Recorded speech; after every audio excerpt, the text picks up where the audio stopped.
Hello, everybody. I'm Margot Sagel from Watchung Booksellers, and we're really excited this afternoon to be talking to Tracey Baptiste, who is celebrating the publication of her new book, African Icons, the 10 People Who Shaped History, and she'll be talking to us. But we are also thrilled, Tracey, to have welcomed you to the bookstore in the past with your Jumbie stories, and now you also have a picture book. So we'll talk about those later. But let me just give you a quick introduction. But Tracey lived in Trinidad until she was 15. Excuse me, and she grew up on Jumbie stories and fairy tales. And she's a New York Times bestselling author of Minecraft, The Crash, and a former teacher who works as a writer and editor. So you can visit her online at traceybaptiste.com and on Twitter at Tracey Baptiste. So thank you so much for making some time for us today to talk about your new book. Absolutely. Thank you so much, Margot, for having me. I love your bookstore. So it's always fun to hang out with you guys. Well, here we are. So tell us about African Icons. It is physically such a beautiful book, too. Yeah. I got to say that the illustrations by Hillary Wilson, I was going to say Watson, but no, Hillary Wilson, are really incredible. I mean, like the portraits of all the icons look so gorgeous. Like you really feel like these people. They really pop off the page. And then they did this amazing design. Sarah Yanis did this amazing design. So like all of the icons sort of have like their own symbols around that make the book kind of fun to look through. Like as you're looking through it, it's really interesting visually, in addition to everything else. But this book represents about 4 years of research from the time we had the idea of doing it. It was not my idea, first of all. It was my editor's idea to do this. It came out of a conversation that I was having with a bunch of other writers who were also teachers and who had been like elementary school teachers like I was. And we were talking about resources for teachers during Black History Month, like the beginning of Black History Month back in 2017. And they started putting together these blog posts. And all of their blog posts were about the civil rights era, people in the civil rights era, things that happened in the civil rights era, or about, freed slaves, the Reconstruction era, and that sort of thing. And that's like not the entirety of Black history. And that's something that I always really struggled with, like when my kids would come home with Black history facts or whatever it is that they were doing for February, it just always seemed so narrow and limited. And so I wrote a blog post called Africans Before Slavery, and my editor asked, just like, oh, do you want to make this into a book? And I thought, oh, sure. How hard could that be? Wow. Yeah. And so how hard was it? Like, how did you...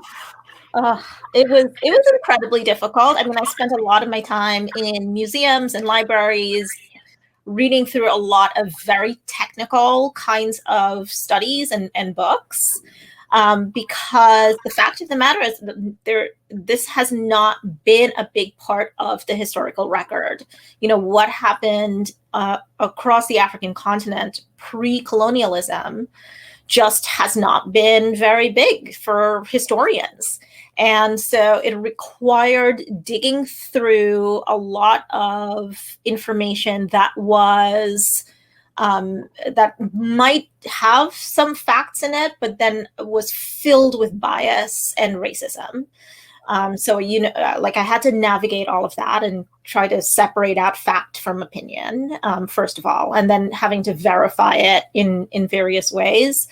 There were a lot of leads that went nowhere because nobody thought it was important, to follow up on certain things, or, I would find some really juicy tidbit someplace and then I couldn't back it up from other sources because, this one person talked about it. But if I can't verify it from anywhere else, and I can't really use it. I don't know if it's true or if it's not true. There was this one account about a European king who tried to marry off his daughter to an African king because, they wanted to have that connection with the wealth, but I couldn't find anything else to back that up. So, I had to let that one go.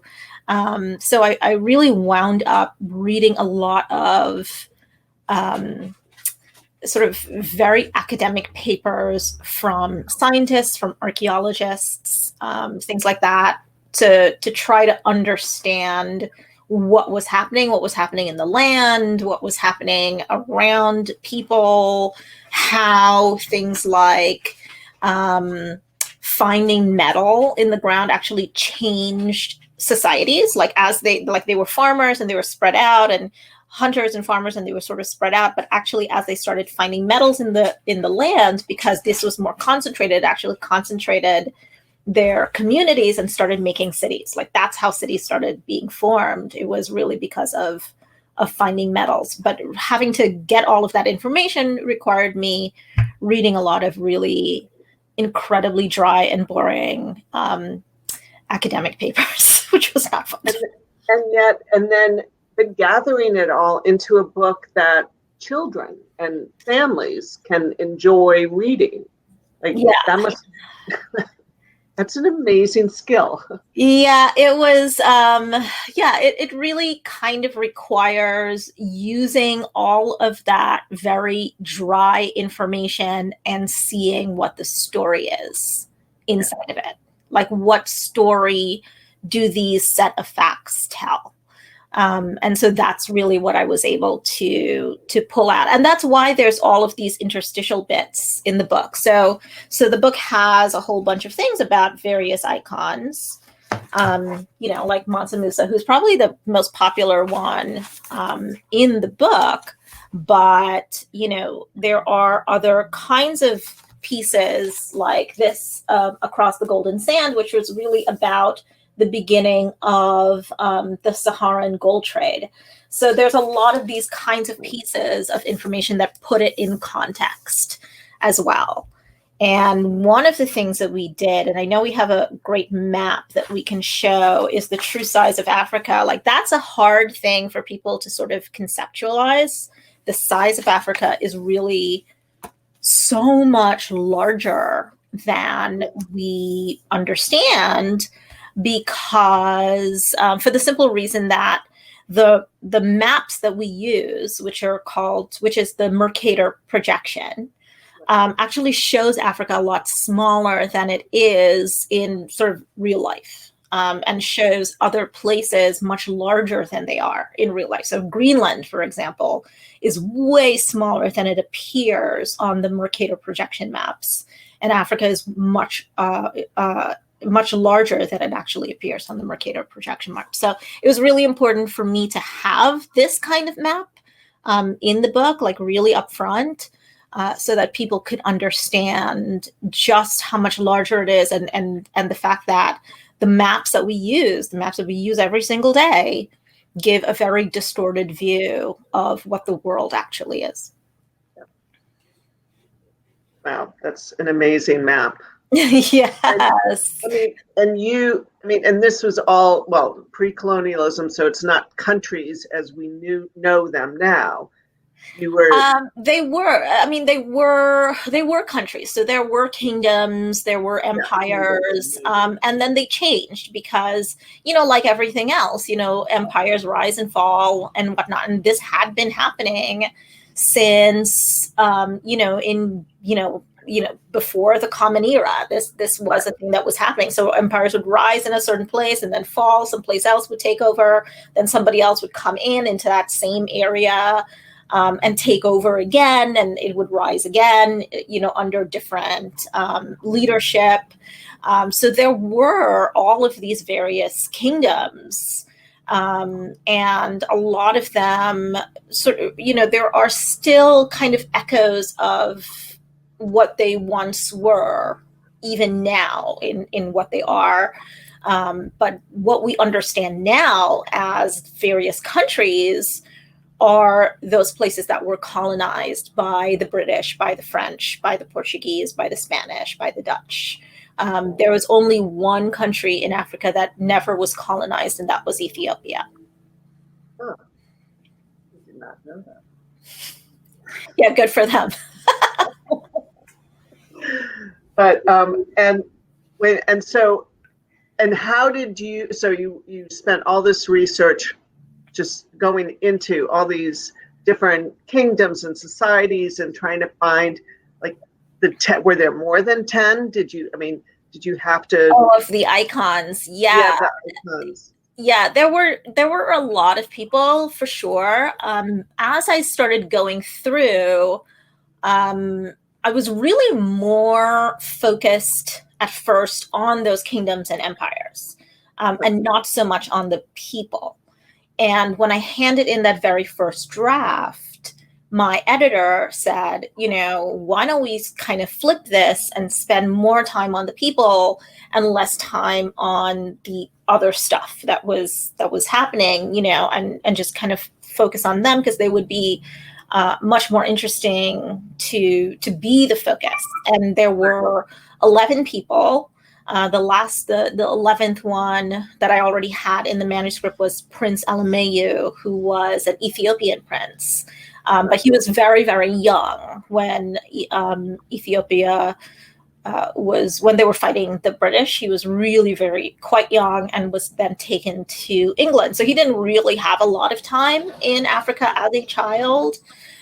So we decided to leave him off. But and that also was, during colonialism, and we really wanted to stay with the previous period. So, so we decided to concentrate on those 10 people.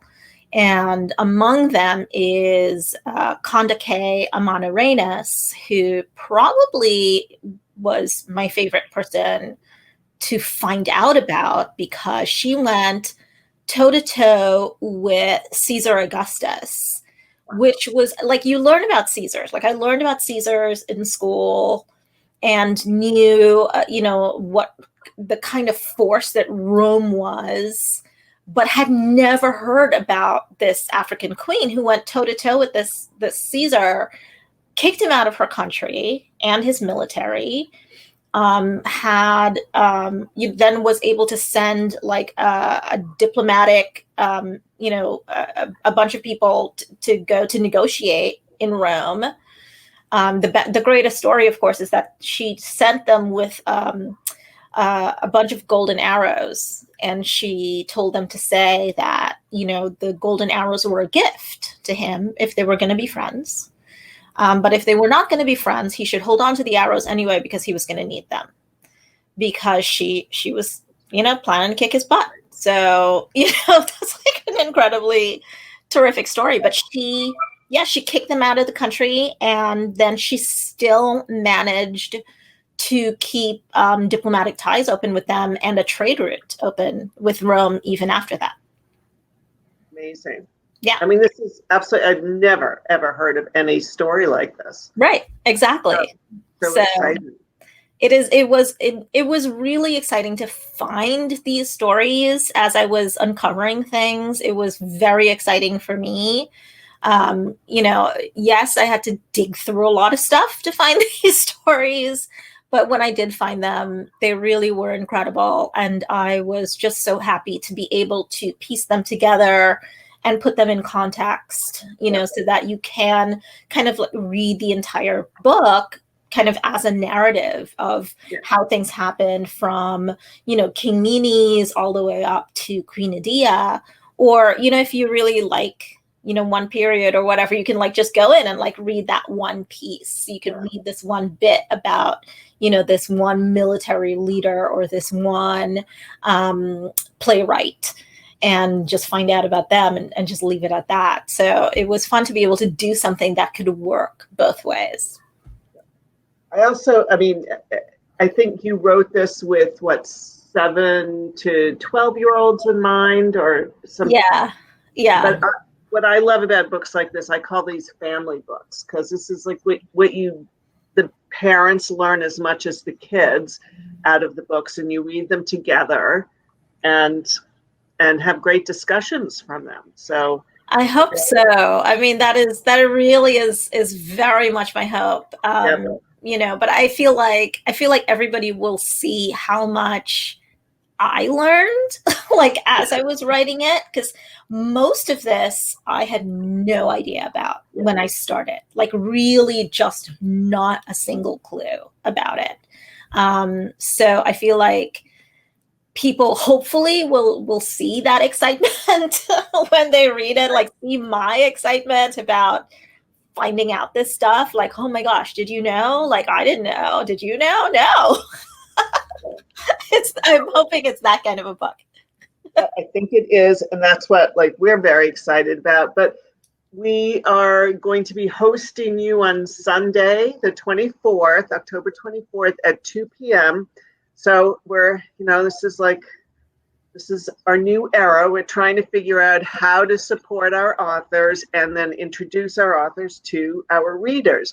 So hopefully you will be intrigued by our conversation this afternoon and come on Sunday to meet Tracey, because we're a small shop, but we can remain safe and masked and have an opportunity to meet Tracey and talk to her and to get copies of her book signed.